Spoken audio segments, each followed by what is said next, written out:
Hello, hello. This message today is for all my ladies out there. Men, feel free to listen in on this one because it's gonna be a good one. Today I'm talking about how to handle men in business who just wanna sleep with you. I have 6 ways for you to do that. I'm gonna get right into it. Number 1 would be to set immediate boundaries. Woo, boundaries are so important. When you walk into a room that's a male-dominated room, it is extremely important to set boundaries. And what do I mean by that? You don't have to sit there and state out the rules like, oh, by the way, this, and that. No, you set boundaries the moment you walk in. What are you projecting? What is your energy? How do you speak? What is your handshake like? Every little thing you do, every little nuance about you is setting a boundary. So you have to be sure and clear that you know who you are and what your reason is for being there, and you need to act accordingly. You know, one time I went for, this was years ago, probably almost 20 years ago, I went for a bartending interview at an extremely prestigious restaurant in Beverly Hills. So I get there, I sit down with the manager, you know what it takes to go on an interview. You dress up, you gotta drive forever, you get there, you gotta park, you gotta pay for parking. And he literally, this is what he tells me, we don't have any bartending positions available at the moment, but I am, however, looking for a girlfriend and it pays $5,000 a month. Are you kidding me? Did you just, I came for a bartending position and you propositioned me to be your girlfriend? I mean, this is the craziest story. This is when I first moved to LA, so you can only imagine what's going through my head.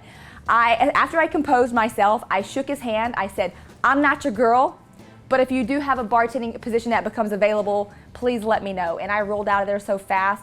I mean, that was just crazy. So it's important to set your boundaries. To where people feel like they can't even approach you with that. I mean, if you really go into a room and you are stern on who you are, I mean, 9 times out of 10, someone's not even gonna say that to you unless they feel comfortable. That's what you have to watch out for. Number 2, ladies, know your subject. Know your subject, know what you're talking about. Be prepared, have knowledge on your industry.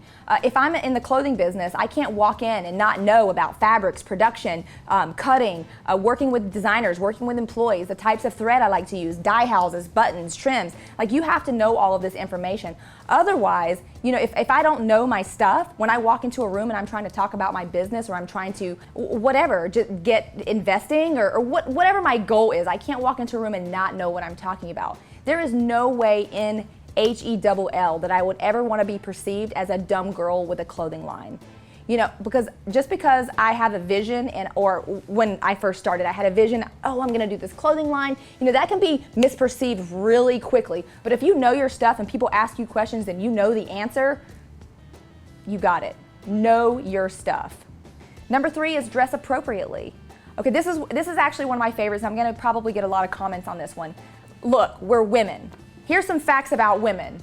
We have boobs, we have hair, we love fashion, we love makeup. Most of us have curves, we love wearing high heels, we like showing our legs. That is all okay, but you have to also balance that out and make sure that you're presenting yourself properly. It's okay to show skin, but maybe you want to cover something else up. So, you know, if you're going to show your chest, make sure you wear slacks and covered shoes. Or if you want to show your legs, make sure you're wearing a suit jacket and your arms are covered. You know, so pick and choose the sex appeal that you want to have for that day, and make sure that you're not overtly sexy. When you're a beautiful woman in business and you have some type of sex appeal, men are going to look at you. That's not going to change, and you can't beat them up for that. You just have to use that to your advantage. Let them look, but make sure they are respectful. Number 4, squash any unwanted comments or negative behavior. You have to squash that immediately. I'm in the clothing business. My company is Cute Booty.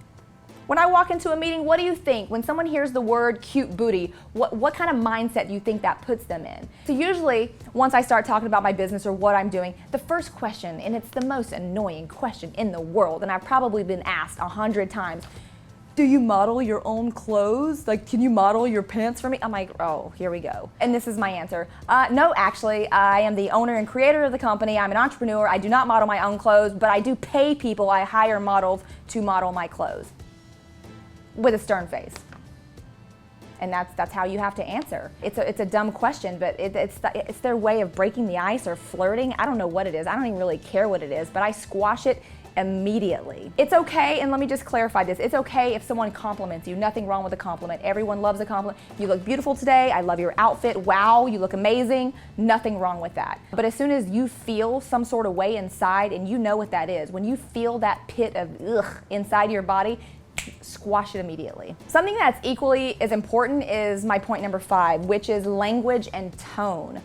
When you're speaking to someone about anything in business, you know, whether it's a casual conversation or you're there to get an investment or work on a project together, it's important the words that come out of your mouth, the way they come out of your mouth, and how you just in general speak, your tone, your projection. As you can see, here's an example. Okay, so when I'm talking to you and I say, it's important how you project your words to someone, or I can say, it's so important how you project your words to someone.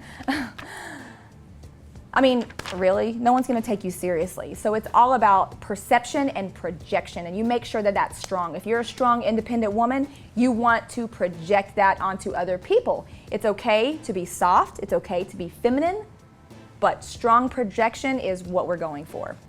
Number 6 is project properly, and with this comes a couple of questions you should always ask yourself, and that's, who are you? Who are you?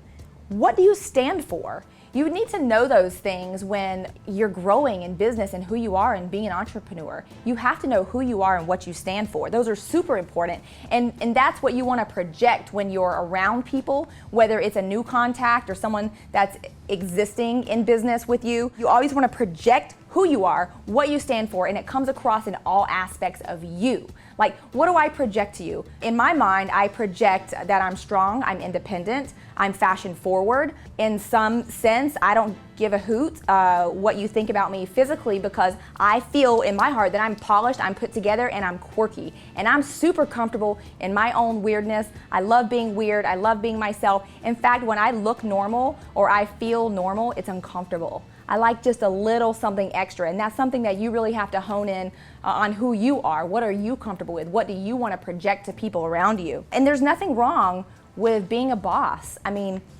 I'm a boss bitch. That's just how it goes. It's what I like it. I love it. I love being my own boss. I love having that about me. You know, you don't have to be rude or negative about it. I don't project that, but I do project that I'm a boss. I like being a boss. I'm a friendly boss, usually with pink hair, but I'm a boss. All right, so there you go. In closing, I want to leave you with one of my favorite old sayings, and that's, there's 2 ways to gain knowledge. You can either borrow it or you can experience it yourself. So hopefully you can take what I've said today and borrow it instead of experiencing it. And ladies, I just want you to know that you got this. You see me? You got this. You are sexy, you are smart, you are prepared, you have boundaries, and you're a boss. All right. Have a great day. I want you not to forget to comment below and subscribe to Valuetainment, because what is our goal? Our goal is 1 million subscribers.